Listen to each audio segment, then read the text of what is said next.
Барлықтарыңызға сәлем. Бүгін сіздерге өте дәмді десерттің рецептісімен бөлісетін боламын. Ең алдымен грек жаңғағын жуғаннан кейін пеште 10-15 минуттай қыздырып аламыз.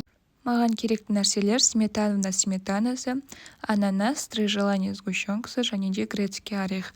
Ананас ұнамаған жағдайда оның орнын бананмен алмастырсаңыздар болады. Оның да дәмі өте керемет шығады. Ең алдымен сметана мен сгущенканы араластырып аламыз.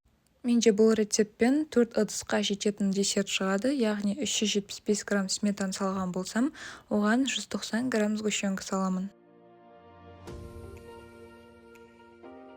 Енді туралған ананасымызды салып, тоңазытқышта ұзақ тұрған сайын ол қоюланып, дәмі өте керемет болады. Мен қонақ шақырған уақытта тіпті бір күн бұрын дайындап қоямын, сонда ол қою өте әдемі болып шығады.